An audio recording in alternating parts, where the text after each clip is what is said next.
സകലമാന വാർത്തകളുമായി സകലമാന കേരളത്തിലേക്ക് എല്ലാ പ്രേക്ഷകർക്കും സ്വാഗതം. ആദ്യം നമുക്ക് ഇന്നത്തെ ഈ മണിക്കൂറിലെ പ്രധാനപ്പെട്ട തലക്കെട്ടുകൾ നോക്കാം.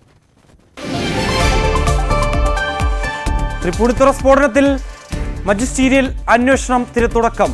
നഷ്ടപരിഹാരം സംബന്ധിച്ച് തീരുമാനമെടുക്കും. റിപ്പോർട്ട് 2 ആഴ്ചയ്ക്കാവുമെന്ന് സബ് കളക്ടർ. സംഭവത്തിൽ 5 പേർ കൂടി കസ്റ്റഡിയിൽ.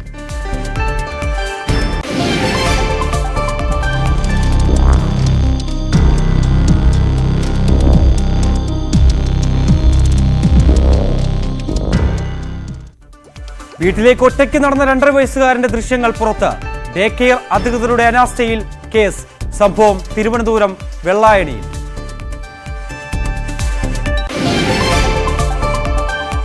Operation Belur Magna അനിശ്ചിതത്വത്തിൽ. ആന വനത്തിനുള്ളിൽ. പ്രതിഷേധത്തിൽ നാട്ടുകാർ.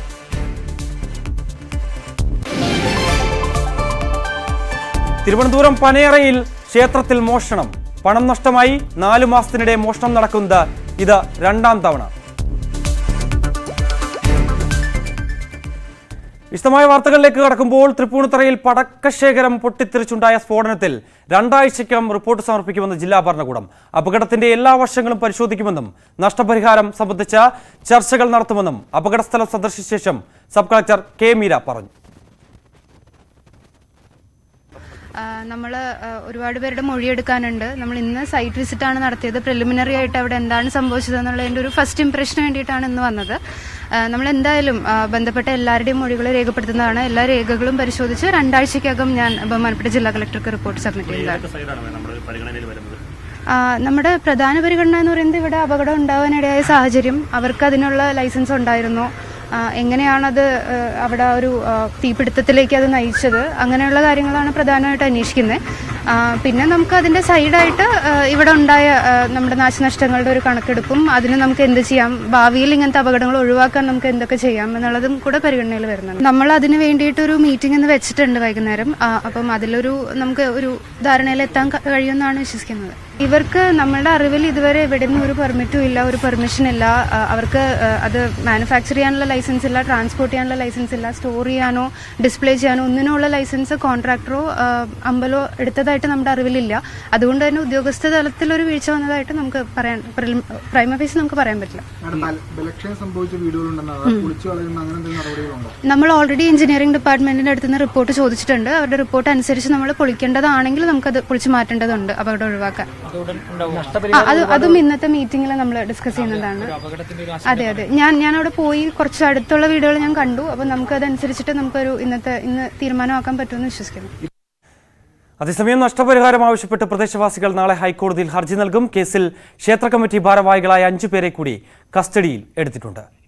വിവരങ്ങളുമായി കൊച്ചിയിൽ നിന്നും ഡാനി പോൾ ചേരുന്നുണ്ട്. ഡാനി, ഈ മജിസ്റ്റീരിയൽ അന്വേഷണത്തിന് തുടക്കം കുറിച്ചിരിക്കുന്നു എന്ന് മനസ്സിലാക്കുന്നു. ഒപ്പം തന്നെ സബ് കളക്ടർ പറഞ്ഞതുപോലെ തന്നെ ഈ നഷ്ടപരിഹാരം സംബന്ധിച്ച് നാളെ അവർ അനിശ്ചിതകാല സമരത്തിലേക്ക് കടക്കാൻ പോകുന്നു. എന്തൊക്കെയാണ് അവിടെ നിന്ന് നൽകാൻ കഴിയുന്ന ഏറ്റവും വിവരങ്ങൾ?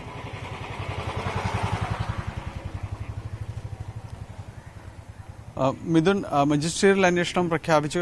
ആ നടപടികൾ തന്നെ തൊട്ടടുത്ത ദിവസം തന്നെ തുടങ്ങി. ഇന്നലെ ഉദ്യോഗസ്ഥ തലത്തിലുള്ള ഒരു ചർച്ച നടന്നു. അതിനുശേഷം ഇന്നിപ്പോൾ ഈ സംഭവ സ്ഥലത്ത് സബ് കളക്ടർ കെ മീര സന്ദർശിക്കുകയും അവരെ ഇവിടെ സംഭവിച്ച ദുരന്തബാധമായി ഈ പ്രദേശം അവിടെ വീട്ടുടമസ്ഥരോടടക്കം കാര്യങ്ങൾ ചോദിച്ച് മനസ്സിലാക്കുകയും ചെയ്തു. ഇതിന്റെ അടിസ്ഥാനത്തിൽ വളരെ പെട്ടെന്ന് തന്നെ റിപ്പോർട്ട് സമർപ്പിക്കാനാണ് ഉദ്ദേശിക്കുന്നതെന്ന് അവർ അറിയിക്കൂ.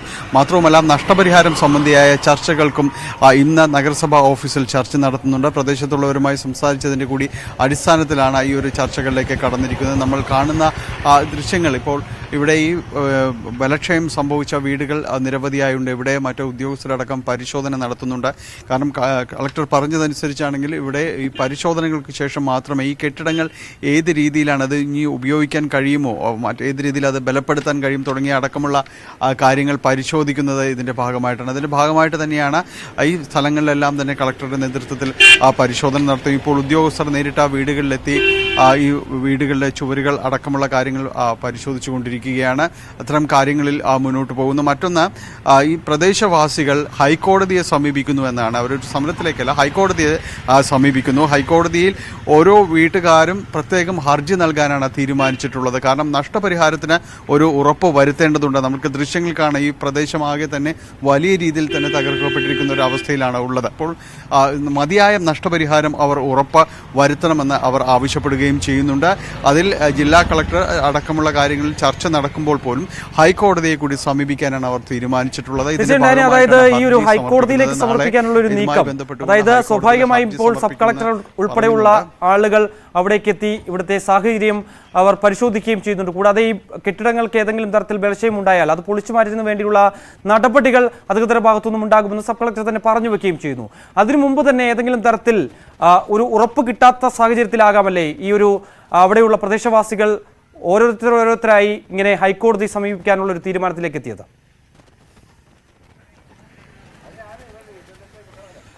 തീർച്ചയായും ഇതിന് അതാണ് കാരണം. നമ്മൾക്ക് മുന്നിലുള്ള ചില അനുഭവങ്ങളുണ്ട്. പ്രത്യേകിച്ച് നമ്മൾ ഇന്നലെ റിപ്പോർട്ട് ചെയ്തതുപോലെ വരാപ്പുഴയിൽ 1 വർഷമാകുന്നു അപകടം സംഭവിച്ചിട്ട്.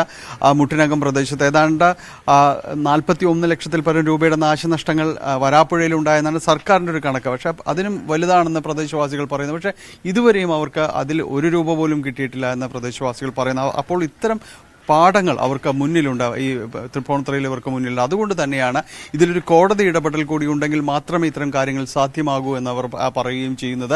അതുകൊണ്ടാണ് ഹൈക്കോടതിയെ സമീപിച്ച് ഇത്തരം കാര്യങ്ങളിൽ ഒരു അനുഭാവപൂർവ്വമായ ഒരു ഉറപ്പ് വരുത്തുക എന്ന ലക്ഷ്യം കൂടി അവർക്ക് മുന്നിലുള്ളത്. അതുകൊണ്ട് ജില്ലാ കളക്ടറുമായും മറ്റ് സർക്കാർ വകുപ്പുകളുമായും എല്ലാം തന്നെ ചർച്ചകൾ നടക്കുമ്പോൾ പോലും അതിനൊപ്പം തന്നെ ഹൈക്കോടതിയെ സമീപിച്ചുകൊണ്ട് ഇത്തരം കാര്യങ്ങളിൽ മാനുഷികമായ ഒരു പരിഗണന കൂടി അവരുടെ ഭാഗത്തുനിന്ന് വേണ്ടതാണ് എന്ന് ഉറപ്പ് വരുത്തുന്നത്. ഇതിന്റെ ഭാഗമായിട്ടാണ് കോടതിയെ സമീപിക്കുന്നത്. മറ്റൊന്ന്, ഇതിൽ 5 പേരെ ക്ഷേത്രം ഭാരവാഹികളെയും ഒപ്പം അവർക്ക് സഹായം ചെയ്തു കൊടുത്ത 4 പേര്, അങ്ങനെ 9 പേര് പാലസ് പോലീസ് കസ്റ്റഡിയിൽ എടുത്തിട്ടുണ്ട്. ഇവരെ അറസ്റ്റ് ഇപ്പോൾ രേഖപ്പെടുത്തിയിട്ടില്ല.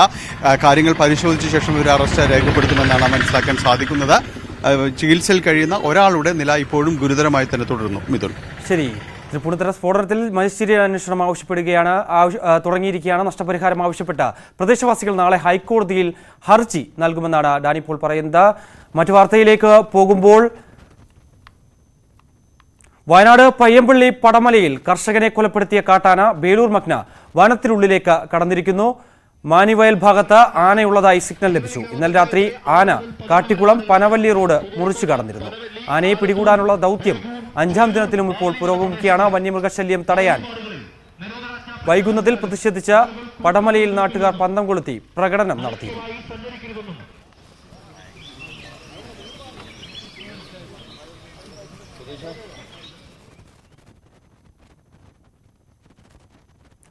തിരുവനന്തപുരം വെള്ളായണി ഡേ കെയറിൽ 2.5 വയസ്സുകാരൻ ഒറ്റയ്ക്ക് സഞ്ചരിച്ചുവെന്ന വാർത്ത ഏവരെയും ഞെട്ടിച്ചതാണ്. ഈ മാസം 12-നാണ് സംഭവം നടന്നത്. സംഭവത്തിന്റെ CCTV ദൃശ്യങ്ങൾ ഇപ്പോൾ പുറത്തു വന്നിരിക്കുന്നു. വിജനമായ റോഡിലൂടെ കുട്ടി ഒറ്റയ്ക്ക് നടന്ന് 1.5 കിലോമീറ്ററോളം ആണ് കടന്നുപോയത്. ഡേ കെയറിലെ തുറന്നു കിടന്ന ഗേറ്റിലൂടെയാണ് കുട്ടി പുറത്തിറങ്ങിയത്. സംഭവം അറിഞ്ഞ് ഞെട്ടിയെങ്കിലും മകൻ സുരക്ഷിതമായി വീട്ടിലെത്തിയതിന്റെ ആശ്വാസത്തിലാണ് രക്ഷിതാക്കൾ. ഡേ കെയറിലെ അധികൃതരുടെ അശ്രദ്ധയും അനാസ്ഥയ്ക്കുമെതിരെ രക്ഷിതാക്കളുടെ പരാതിയിൽ നേമം പോലീസ് കേസെടുത്തു. കുറ്റക്കാർക്കെതിരെ നടപടിയുണ്ടാകുമെന്നും സ്കൂൾ അധികൃതർ അറിയിച്ചു. തിരുവനന്തപുരം വർക്കല പനേറ തൃപ്പൂരട്ടകാവ് ക്ഷേത്രത്തിൽ വീണ്ടും മോഷണം. രാത്രി 12 മണിയോടെയാണ് മോഷണം നടന്നത്. ക്ഷേത്രത്തിന്റെ ഓടിളക്കിയാണ് മോഷ്ടാവ് 4 പ്രവേശിച്ചത്. 2 വഞ്ചികളും കുത്തിത്തുറന്ന് പണം കവർന്നു. അയിരൂർ പോലീസ് പരിശോധന നടത്തി. കഴിഞ്ഞ ഒക്ടോബർ 6 രാത്രിയും ഇവിടെ മോഷണം നടന്നിരുന്നു. കോഴിക്കോട് കൊടുവള്ളിയിൽ സ്വകാര്യ ബസ്സിൽ വെച്ച് കുഞ്ഞിന്റെ പാദസരം പൊട്ടിച്ചെടുത്ത തമിഴ്നാട് സ്വദേശിനിയെ പോലീസ് അറസ്റ്റ് ചെയ്തു. പൊള്ളാച്ചി വാട്ടിപ്പെട്ടി സ്വദേശിനി അഞ്ജു ആണ് പിടിയിലായത്. ബുധനാഴ്ച കൊടുവള്ളിയിൽ നിന്നും പതിമംഗലത്തേക്കുള്ള യാത്രക്കിടെയാണ് 2.5 വയസ്സുകാരിയുടെ കാലിൽ നിന്ന് പാദസരം പൊട്ടിച്ചെടുത്തത്. കുഞ്ഞ് കരഞ്ഞതിനെ തുടർന്ന് മോഷണ വിവരം മനസ്സിലാക്കിയ യാത്രക്കാരും ബസ് ജീവനക്കാരും യുവതിയെ തടഞ്ഞുവെച്ച് പോലീസിൽ ഏൽപ്പിക്കുകയായിരുന്നു. താമരശ്ശേരി കോടതിയിൽ ഹാജരാക്കിയ പ്രതിയെ 14 ദിവസത്തേക്ക് റിമാൻഡ് ചെയ്തു.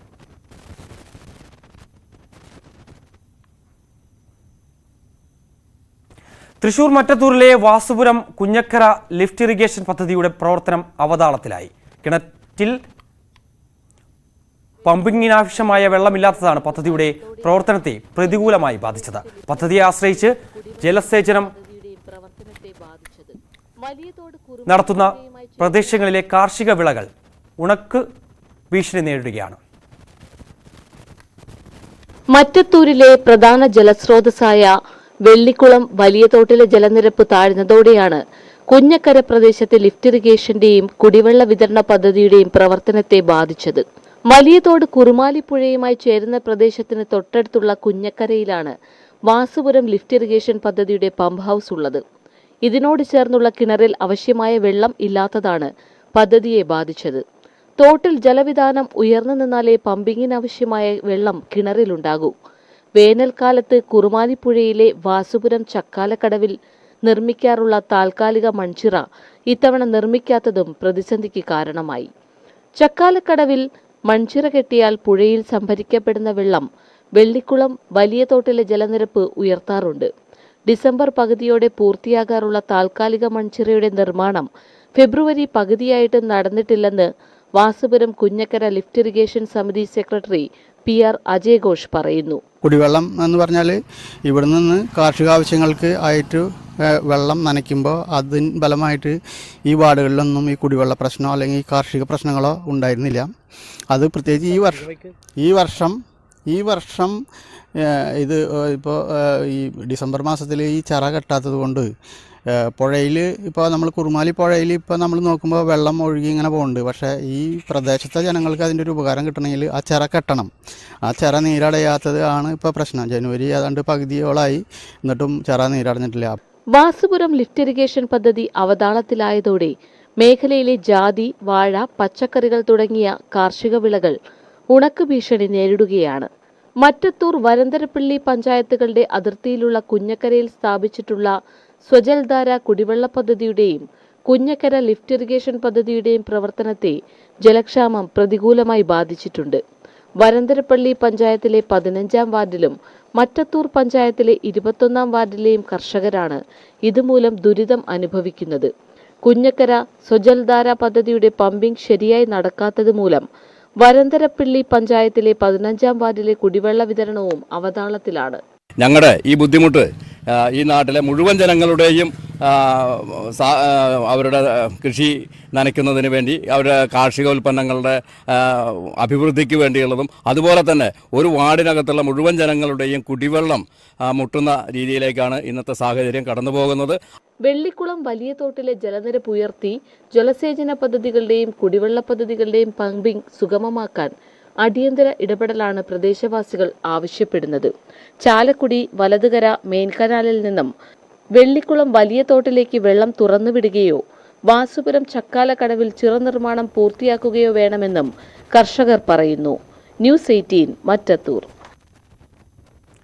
കോഴിക്കോട് കൊടുവള്ളിയിൽ വാക്കുതർക്കത്തിനിടെ യുവാക്കളെ കുത്തിപ്പരിക്കേൽപ്പിച്ച സംഭവത്തിലെ മുഖ്യപ്രതികൾ പിടിയിൽ. കൊടുവള്ളി വാരിക്കാട്ടിൽ പൂജ എന്ന ജംഷാദാണ് പിടിയിലായത്. Inspector C. ഷാജുവിന്റെ നേതൃത്വത്തിലുള്ള അന്വേഷണ സംഘമാണ് പിടികൂടിയത്. സംഭവത്തിൽ ഈരോളി എന്ന മുഹമ്മദ് തമീമിനെ നേരത്തെ അറസ്റ്റ് ചെയ്തിരുന്നു. ഈ മാസം 3-ന് കൊടുവള്ളി മാർക്കറ്റ് റോഡിലെ സ്വകാര്യ കോളേജിന് സമീപത്ത് ഗാനമേള നടക്കുന്നതിനിടെയായിരുന്നു സംഭവം. ആഷിഖ്, സജീദ് എന്നിവർക്കാണ് കുത്തേറ്റത്. താമരശ്ശേരി കോടതിയിൽ ഹാജരാക്കിയ പ്രതികളെ 14 ദിവസത്തേക്ക് റിമാൻഡ് ചെയ്തു. കൊല്ലം കൊട്ടാരക്കരയിൽ മുള്ളൻ പന്നിയുടെ ഇറച്ചി വീട്ടിൽ കറിവെച്ച് കൊണ്ടിരിക്കവേ ആയുർവേദ ഡോക്ടർ പിടിയിൽ. വാളകം അമ്പലക്കര സ്വദേശി P. ബാജിയെയാണ് വനപാലകർ അറസ്റ്റ് ചെയ്തത്. അഞ്ചൽ റേഞ്ച് ഓഫീസർ അജികുമാറിന് ലഭിച്ച രഹസ്യ വിവരത്തെ തുടർന്നാണ് ബാജിയുടെ വീട്ടിൽ പരിശോധന നടത്തിയത്. മുള്ളൻ പന്നിയുടെ അവശിഷ്ടങ്ങളും വീട്ടുപരിസരത്ത് നിന്ന് കണ്ടെത്തി. തൃശൂർ ഏങ്ങണ്ടിയൂരിൽ ഗവർണർക്ക് നേരെ കരിങ്കൊടി പ്രതിഷേധം. ഏങ്ങണ്ടിയൂരിൽ ഗവർണർക്ക് നേരെ SFI പ്രവർത്തകരാണ് കരിങ്കൊടി കാണിച്ചത്. ഗവർണറുടെ വാഹനത്തിന് തൊട്ടരികിലെത്തിയാണ് SFI പ്രവർത്തകർ കരിങ്കൊടി കാണിച്ചത്. CRPF സുരക്ഷയും പോലീസ് സുരക്ഷയും മറികടന്ന് SFI പ്രതിഷേധിച്ചു. 10-ലധികം വരുന്ന SFI പ്രവർത്തകരുടെ നേതൃത്വത്തിലായിരുന്നു കരിങ്കൊടി പ്രതിഷേധം. ഏങ്ങയൂരിൽ കരിങ്കൊടി കാണിച്ച SFI പ്രവർത്തകരെ BJP പ്രവർത്തകർ മർദ്ദിച്ചു.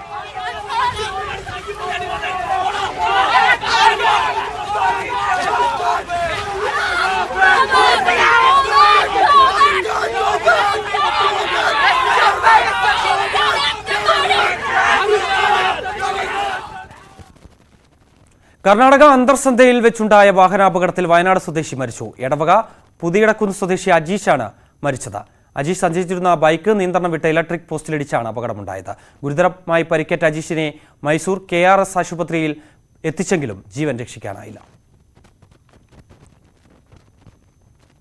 കരിങ്കൽക്കാറിയുടെ പ്രവർത്തനം ഒരു നാടിനെയാകെ ദുരിതത്തിലാക്കിയിരിക്കുകയാണ്. പാലക്കാട് അനങ്ങനടി ഗ്രാമപഞ്ചായത്തിലെ പാവുക്കോണം പത്താന്തരം വാർഡിലാണ് പ്രദേശത്തെ കരിങ്കൽ ക്വാറി മൂലം ബുദ്ധിമുട്ട് അനുഭവിക്കുന്നത്. ഇത് കുഞ്ഞ ഓടൊക്കെ വിഞ്ഞു കിട്ടും. ഭയങ്കര ബുദ്ധിമുട്ടാണ് ഞങ്ങൾക്ക് വെള്ളത്തിൽ അയക്കാറുള്ളത്. അപ്പം അതുകൊണ്ട് ഈ കോരിവട നടക്കാൻ പറ്റാതിരിക്കാൻ വേണ്ടിയിട്ട് എന്താ വേണ്ടിയിട്ടില്ല. പാവുകോണത്തെ ജനങ്ങൾ ഒന്നുറങ്ങിയിട്ട് കാലങ്ങളായി.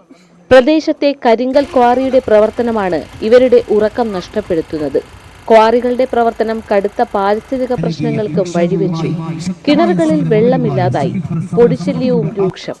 നിയമപരമായും അല്ലാതെയും വാർഡ് പരിധിയിൽ മാത്രം ചെറുതും വലുതുമായ 15ഓളം ക്വാറികൾ പ്രവർത്തിച്ചിരുന്നു. ഇവയിൽ ജനകീയ പ്രതിഷേധങ്ങളെ തുടർന്നും അനുമതി കാലാവധി പൂർത്തിയായതിനെ തുടർന്നും ഭൂരിഭാഗം ക്വാറികളും പ്രവർത്തനം നിർത്തി. നിലവിൽ നെല്ലറക്കാട് പറക്കാട് ഭാഗത്ത് ആരംഭിച്ച ക്വാറിയുടെ പ്രവർത്തനമാണ് പ്രദേശത്തെ ജനജീവിതം ദുസ്സഹമാക്കുന്നത്. വാണിയംകുളം, ചളവറ, അനങ്ങനടി എന്നീ പഞ്ചായത്തുകളുടെ അതിർത്തി പ്രദേശമാണിവിടം. 500ഓളം കുടുംബങ്ങളെയാണ് ഈ ക്വാറി ബുദ്ധിമുട്ടിക്കുന്നത്. ക്വാറിയുടെ പ്രവർത്തനം പ്രദേശത്തെ കാർഷിക മേഖലയ്ക്കും അതോടൊപ്പം കുടിവെള്ളത്തിനും ജനങ്ങളുടെ സ്വൈര്യ ജീവിതത്തിനും ഉൾപ്പെടെ വെല്ലുവിളിയാകുന്ന സാഹചര്യത്തിലാണ് സംയുക്ത സമരസമിതി രൂപീകരിച്ചത്. സമീപ വീടുകൾക്ക് വലിയ തോതിൽ നാശനഷ്ടങ്ങളും ഉണ്ടാക്കുന്നുണ്ട്. സമരസമിതിയുടെ നേതൃത്വത്തിൽ ക്വാറിയിലേക്ക് കഴിഞ്ഞ ദിവസം മാർച്ച് നടത്തിയിരുന്നു.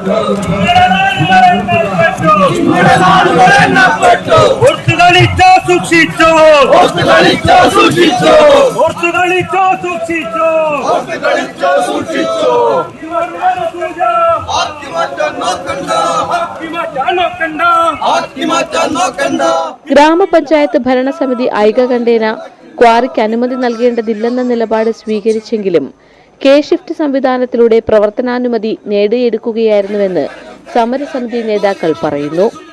എല്ലാ സന്നാഹങ്ങളോടും കൂടി 40 ഏക്കറോളം ഭൂമി കൈവശപ്പെടുത്തി വലിയ രൂപത്തിലുള്ള ഒരു ക്വാറിയുടെ പ്രവർത്തനം നമ്മുടെ ഈ മേഖലയിൽ നടക്കുന്നു. നമ്മൾ ക്വാറി പ്രവർത്തിക്കുന്നതിനും അല്ലെങ്കിൽ അത്തരത്തിലുള്ള സംരംഭങ്ങൾ തുടങ്ങുന്നതിനും ഒന്നും പൊതുവിൽ നമ്മൾ എതിരല്ല. ഇത്തരം കാര്യങ്ങളൊക്കെ തന്നെ ആവശ്യമാണ് എന്ന ബോധ്യമാണ് നമുക്കുള്ളത്. പക്ഷേ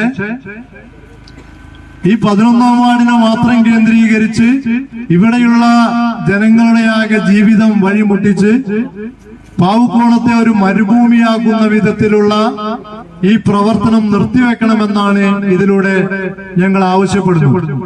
ക്വാറിക്കായി അനുമതി നൽകിയ വിവിധ വകുപ്പുകൾ പുനർപഠനം നടത്താൻ തയ്യാറാകണം. ഇതാണ് സമരസമിതിയുടെ ആവശ്യം. പാരിസ്ഥിതിക പഠനങ്ങളിൽ ഉരുൾപൊട്ടൽ ഭീഷണി ഉൾപ്പെടെയുള്ളവ നിലനിൽക്കുന്ന സ്ഥലത്താണ് ക്വാറിയുടെ പ്രവർത്തനം. ന്യൂസ് 18 പട്ടാമ്പി. ഇനിയൊരു ഇടവേളയാണ്, വേഗം തിരിച്ചെത്താം.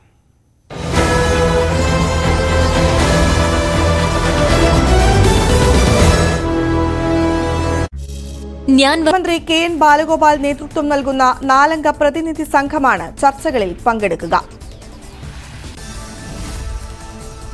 സംസ്ഥാനത്ത് സപ്ലൈകോ വഴി വിതരണം ചെയ്യുന്ന സബ്സിഡി സാധനങ്ങൾക്ക് വില വർദ്ധിക്കും. 13 ഇനം സാധനങ്ങൾക്ക് നൽകി വന്നിരുന്ന 55% സബ്സിഡി 35% കുറച്ചു. 8 വർഷത്തിന് ശേഷമാണ് സപ്ലൈകോ സാധനങ്ങളുടെ വില വർദ്ധിപ്പിക്കുന്നത്. എങ്കിലും പൊതുവിപണിയിലെ വിലയിലും കുറവായിരിക്കും സപ്ലൈകോ വഴി ലഭിക്കുന്ന സാധനങ്ങളുടെ വില. നിയമസഭയുടെ ബജറ്റ് സമ്മേളനം ഇന്ന് അവസാനിക്കും. വോട്ട് ഓൺ അക്കൗണ്ട് പാസാക്കി സഭ അനിശ്ചിതകാലത്തേക്ക് പിരിയും. യൂത്ത് കോൺഗ്രസുകാരെ മർദ്ദിച്ച കേസിൽ മുഖ്യമന്ത്രിയുടെ സുരക്ഷാ ഉദ്യോഗസ്ഥർ ചോദ്യം ചെയ്യലിന് ഹാജരാകാത്ത വിഷയം ഇന്ന് സഭയെ പ്രക്ഷുബ്ധമാക്കിയേക്കും. അടിയന്തര പ്രമേയ നോട്ടീസായി ഇത് സഭയിൽ കൊണ്ടുവരാനാണ് പ്രതിപക്ഷത്തിന്റെ ആലോചന. വയനാട് പയ്യമ്പിള്ളിയിൽ മധ്യവയസ്കനെ കൊലപ്പെടുത്തിയ കാട്ടാന ബേലൂർ മഗ്നയെ പിടികൂടാനുള്ള ദൌത്യം 5ാം ദിനത്തിൽ. റേഡിയോ കോളറിൽ നിന്ന് സിഗ്നൽ കിട്ടുന്ന മുറയ്ക്ക് ആനയെ തേടി നീങ്ങാനാണ് തീരുമാനം. ഇന്നലെ ബേലൂർ മഗ്നയ്ക്കൊപ്പമുള്ള മോഴയാന ദൗത്യസംഘത്തിന് നേരെ പാഞ്ഞെടുത്തിരുന്നു.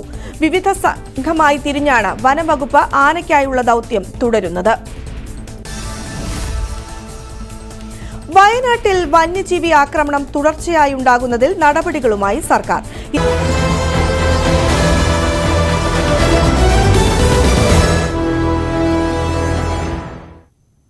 സ്വന്തം നാട്ടിലെ വാർത്തകൾ റിപ്പോർട്ട് ചെയ്യാൻ ഞങ്ങളുടെ റിപ്പോർട്ടർമാർക്കൊപ്പം സെലിബ്രിറ്റികളും ഉണ്ടാകും. കലാസാംസ്കാരിക, സിനിമ, രാഷ്ട്രീയ രംഗങ്ങളിലെ പ്രമുഖർ റിപ്പോർട്ടർമാരായി നിങ്ങളിലേക്ക് എത്തുന്നു.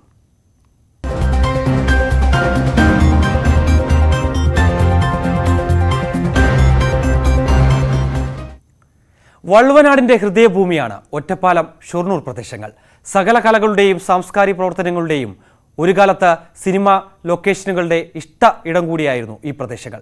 പക്ഷേ മാറി മാറി ഭരിച്ച സർക്കാരുകളും അധികാരികളും ഈ നാടിന്റെ സംസ്കാരവും കലാപാരമ്പര്യവും ഒന്നും വേണ്ടവിധം പ്രോത്സാഹിപ്പിച്ചിട്ടില്ല. ചരിത്രത്തിന്റെ തുടുപ്പുകളേറെയുണ്ട് നീളയുടെ ഈ തീരത്തിന്. കലയെ താലോലിച്ചു വളർത്തിയ മണ്ണുകൂടിയാണ് ഇത്. പ്രഭാതം കലാസാംസ്കാരിക വേദിയും കഥകളിയിലെ കല്ലുവഴിച്ചിട്ടയും വെള്ളിനേഴി പെരുമയും എഴുത്തിന്റെ സമാനതകളില്ലാത്ത പ്രതിഭാവിലാസവുമെല്ലാം ചേർന്ന ദേശം. പൂരവും വേലയും മേളവാദ്യ വിസ്മയം തീർക്കുന്ന ഉത്സവങ്ങളുടെ താഴ്വര. തോൽപ്പാവക്കൂത്തെന്ന കലാരൂപത്തെ മലയാളത്തിന് സമ്മാനിച്ചതും ഈ നാടാണ്. വള്ളുവനാടിന്റെ മണ്ണിൽ ചവിട്ടി ലോകത്തോളം ഉയർന്നവർ ഏറെയുണ്ട്. പുന്നശ്ശേരി നമ്പിയടക്കമുള്ളവർ തുറന്നിട്ട ഭാഷാശാസ്ത്ര പാഠശാലകളുടെ ചരിത്രവും ഈ നാടിന് മാത്രം. ഒരു കാലത്ത് മലയാളത്തിലെ സിനിമകളിലേറെയും കാട്ടിത്തന്നത് വള്ളുവനാടൻ കാഴ്ചകളായിരുന്നു. അഥർവവും പെരുവണ്ണാപുരത്തെ വിശേഷങ്ങളും തനിയാവർത്തനവും ദേവാസുരവും നരസിംഹവും ആറാം തമ്പുരാനും വാത്സല്യവുമെല്ലാം.